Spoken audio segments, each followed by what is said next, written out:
Buenas noches, Rocío, y buenas noches a toda nuestra audiencia. Hoy, lunes 26 de diciembre, un gusto estar con ustedes y arrancar con la primera conversación de la noche. Carmen Ortiz y Juan Luis Fonte en este día lunes, listos para discutir en torno a esa propuesta que ha surgido en el Congreso de la República, presentada por la diputada de Convergencia, Sandra Morán, de legalizar la unión civil entre personas del mismo sexo.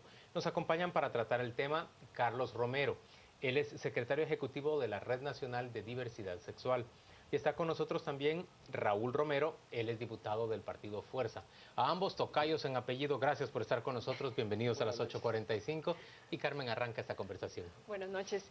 Primero, con el diputado Romero, que nos cuente muy brevemente en qué consiste esta iniciativa que usted pues ya tuvo la oportunidad de conocer. Entiendo que son reformas al Código Civil, usted mencionaba, pero hay otras dos que están también en camino de ser conocimiento del Congreso de la República. Bueno, primero buenas noches, muchas gracias por la invitación y desearles feliz Navidad a ustedes y a toda la teleaudiencia de las 8:45. Efectivamente, la diputada Sandra Morán, haciendo uso del derecho que tenemos los 158 diputados de iniciativa de ley, ha presentado o estará por presentar una iniciativa que busca regularizar la aprobación de los matrimonios homosexuales. Nosotros particularmente en el bloque Fuerza hemos manifestado nuestra posición desde el principio, hemos dicho que no estamos a favor de este tipo de iniciativas porque creemos que hay que analizarla primero desde el punto de vista sociocultural, pero también desde el punto de vista jurídico. Aquí hay que diferenciar entre hablar del reconocimiento y respeto a la diversidad de las minorías, pero también hay que hablar de las implicaciones de carácter legal que esto podría tener. Recordemos que la ley siempre es de aplicación general y no se puede legislar casuísticamente. ¿Y cuáles son las implicaciones de carácter legal? Bueno, en primer lugar, la Constitución Política de la República ya reconoce la obligación al Estado de garantizar los derechos con igualdad tanto a mujeres, hombres, y no hace discriminación ni de preferencias sexuales, ni de edades, ni de clases sociales. O sea, ya hay ahí un reconocimiento del Estado a la obligatoriedad de cumplir con los derechos que tienen los ciudadanos, independientemente de sus preferencias. Pero también habría que tener claro que si empezamos a legislar por grupos minoritarios, abrimos la posibilidad a que otros grupos también, que tienen otro tipo de preferencias o que tienen otro tipo de creencias, también planteen la posibilidad de que se legisle en función de sus creencias. Voy a poner un ejemplo muy concreto. Si se acepta en el Estado de Guatemala que se casen, que haya matrimonios gays, ¿por qué no entonces los grupos que tengan creencias donde podría existir la posibilidad de que un hombre tuviera 2 o 3 mujeres, como sucede en otros países del mundo, podrían venir a Guatemala también ahora a pedir que se reconozca, que el Estado reconozca el matrimonio entre un hombre y 4 o 5 mujeres? Entonces, el tema es que tenemos que tener claro que una cosa es hablar del respeto a los intereses o preferencias de las minorías y otra es pretender que se legisle en función de los intereses y características de esas minorías. A mí me queda la duda, ¿por qué el matrimonio? ¿Por qué es que se quiere que se den estas reformas al Código Civil y se apruebe el matrimonio como tal? Porque existe una inequidad en ley para las comunidades LGBT bastante evidente. Yo difiero de los comentarios del señor diputado en cuanto a que la ley funciona para todos. Si no, no tuviéramos leyes para mujeres, leyes para juventud, leyes para pueblos originarios, porque definitivamente la diversidad no se respeta y hace falta legislar desde enfoques particulares. En nuestro caso hablamos de equiparación de derechos y buscamos el matrimonio igualitario porque efectivamente hay implicaciones discriminatorias y de exclusión para nosotros. ¿Qué beneficios otorga el matrimonio? Por ejemplo, el acceso al seguro social, protección patrimonial, otro tipo de beneficios sociales con los cuales no tenemos nosotros precisamente por ese enfoque. Pretender que la Constitución responde a las necesidades de todos y todas es bastante ingenuo, me parece. Carlos, pero la diputada Morán está proponiendo una legalización de unión civil. ¿Qué diferencia hay entre eso y el reconocimiento del matrimonio entre personas del mismo sexo? Sí, el esfuerzo de la diputada Morán, valioso por donde se vea, definitivamente es importante. Sin embargo, la estrategia tenemos que definirla aún. Ella habla de pactos civiles o de uniones civiles, sin embargo, la inquietud de entre los movimientos es buscar el matrimonio igualitario, porque y lo comentábamos hace un momento, si los heterosexuales tienen matrimonio igualitario, ¿por qué yo debo tener matrimonio civil? O unión civil. O nada unión más. civil, o pacto de convivencia. Entonces, nuestro planteamiento es que debemos tener las mismas condiciones y honrar precisamente el principio constitucional de igualdad en ley. Entonces, ese es el planteamiento. Puede ser en algunos lugares, como en Europa, que se ha empezado a construir el proceso con pactos de convivencia, con uniones civiles, pero se han dejado cláusulas o indicaciones para saber que posteriormente se trabajará en el matrimonio igualitario, como se ha hecho en Argentina, como se ha hecho en Chile y como se ha hecho en México, por ejemplo. Diputado, ¿no hay una contradicción cuando usted dice que la Constitución reconoce a todas las personas sus derechos en general, pero usted cree que no debe legislarse a favor de un grupo específico que pide tener el mismo derecho que otros?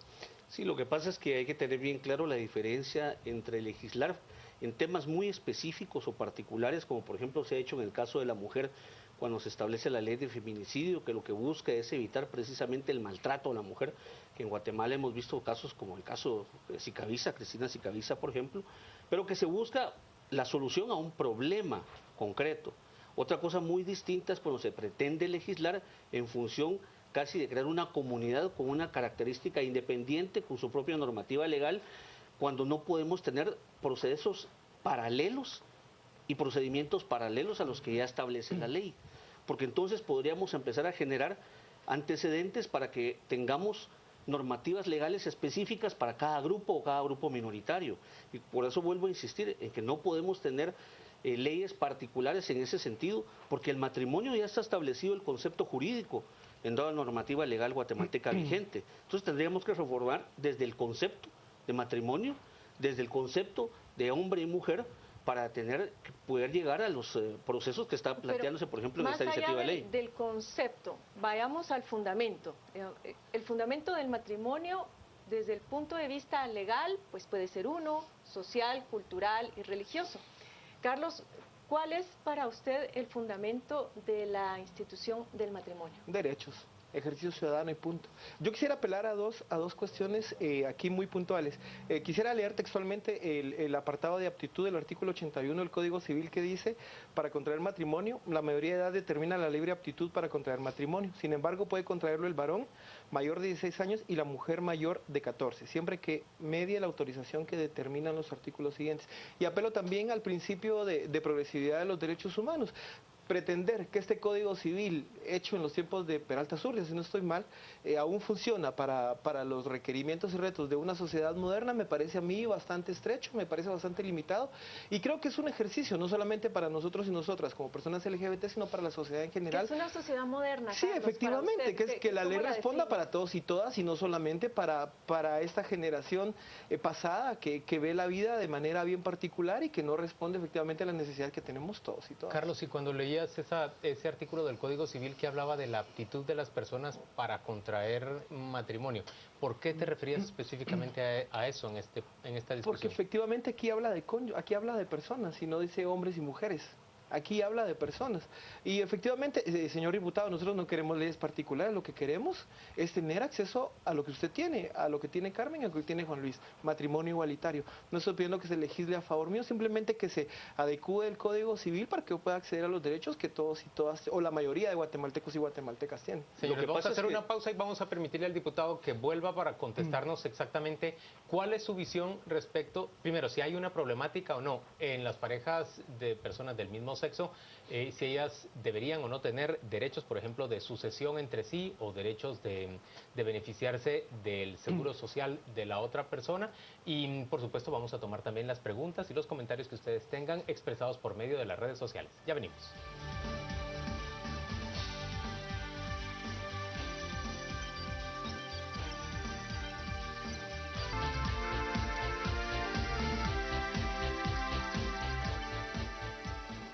Estamos de vuelta a las 8:45. Le pedimos a Rocío Lazo que nos cuente qué se está diciendo en redes sociales sobre este tema, esta conversación en torno a la iniciativa de la diputada Sandra Morán de legalizar en el Congreso de la República o por medio del Congreso de la República las uniones civiles entre personas del mismo sexo.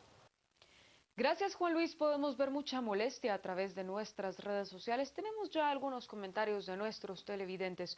Comenzamos con la opinión de Víctor de León, quien nos dice: es que no aprendemos de los errores de los demás. Miren cómo están los estadounidenses, viven de la total depravación. Y Robert Hernández: otro tema sin gracias, estas personas, mejor legalizar la pena de muerte para tanto extorsionador, violadores, asesinos, eso sí.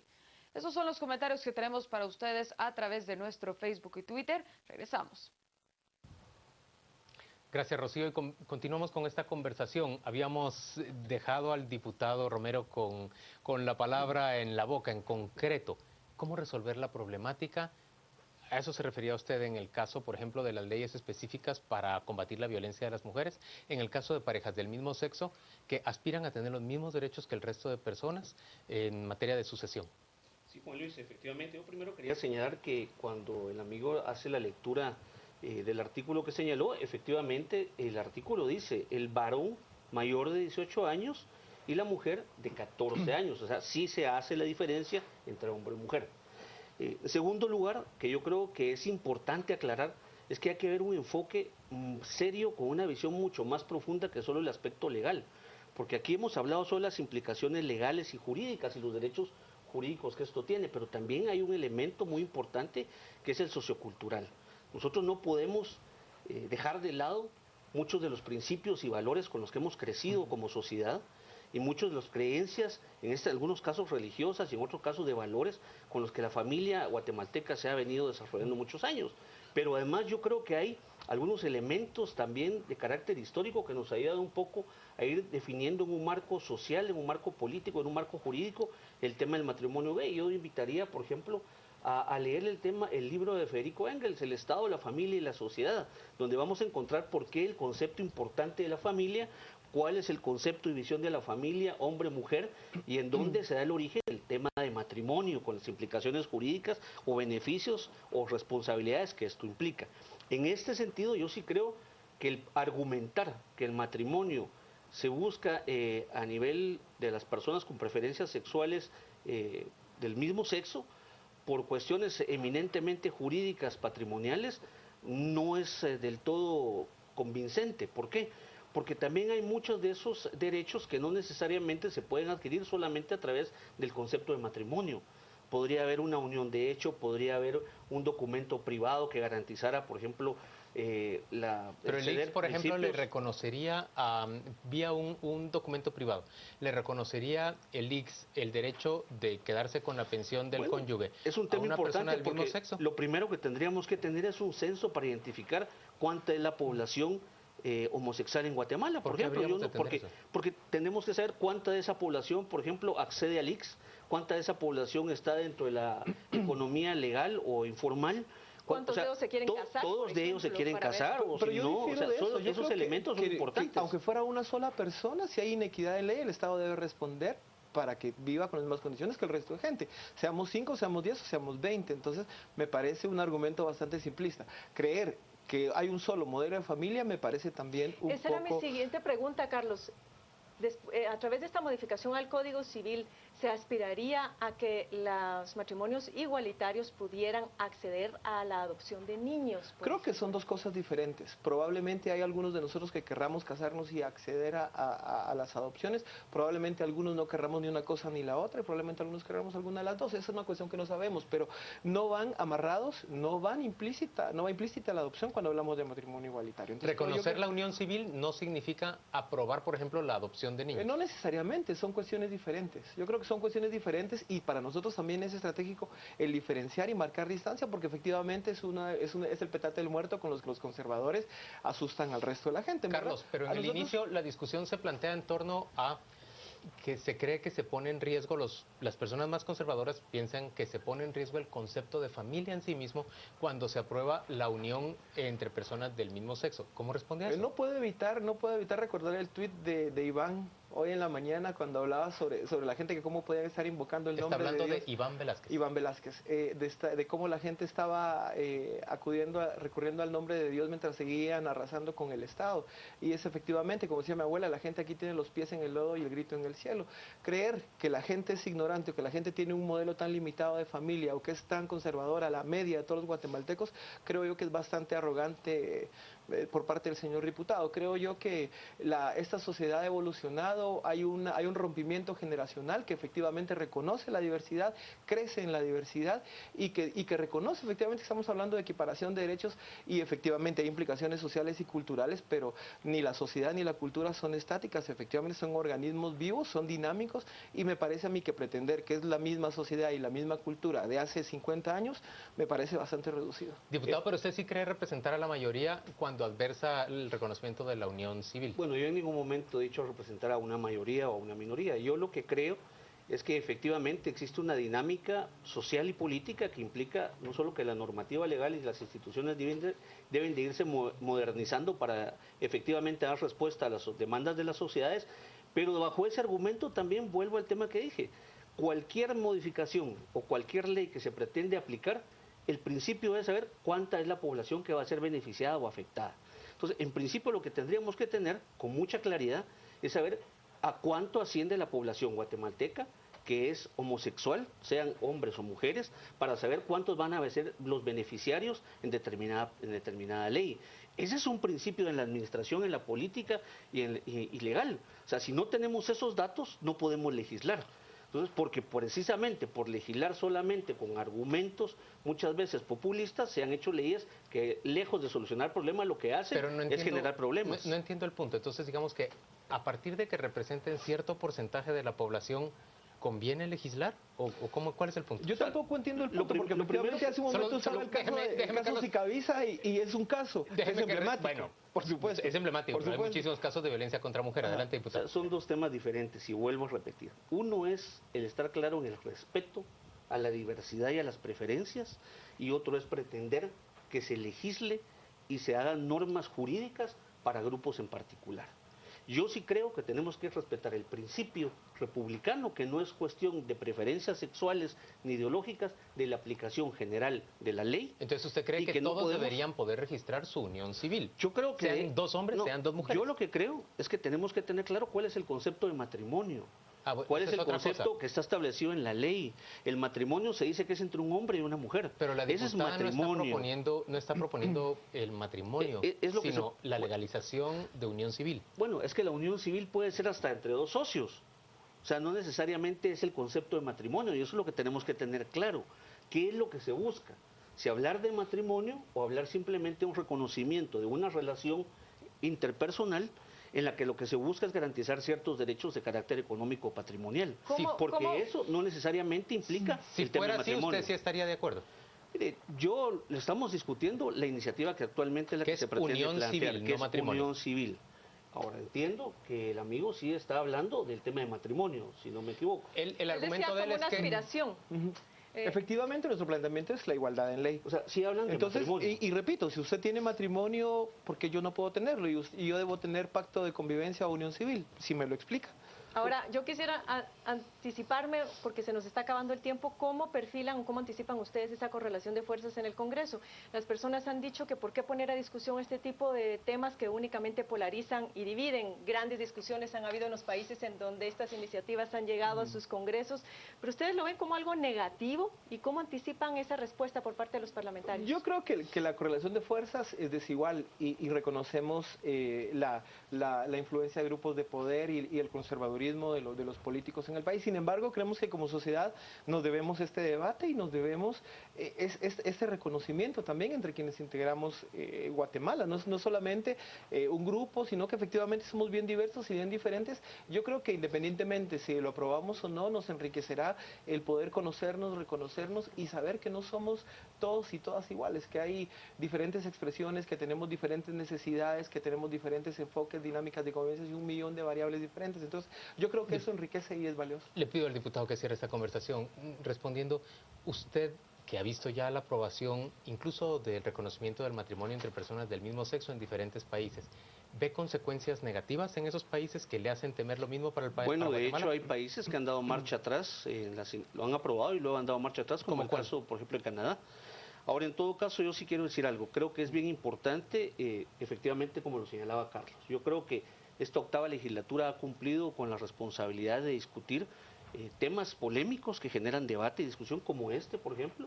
Pero creo que efectivamente va a ser sano el que lo discutamos en el marco de la educación, del respeto, del reconocimiento de la diversidad, porque independientemente del resultado, el hecho que se puso en la mesa de discusión es ya un avance. Y yo creo que en este sentido lo que tenemos que entender es que al final todos tenemos que respetar el juego de la democracia, que es el voto de las mayorías. Y eso es lo que veremos en el Congreso. Con ese mensaje nos vamos a la pausa. Gracias a ambos por sentarse a conversar sobre este tema en el que tienen posiciones encontradas y que por supuesto es polémico. Solo antes de ir a la pausa yo debo decir, no tengo certeza de que lo que ha dicho el diputado respecto a que Canadá dio marcha atrás con el reconocimiento del matrimonio entre personas del mismo sexo sea lo correcto, pero ofrezco que voy a buscarlo y darle a usted la información apropiada.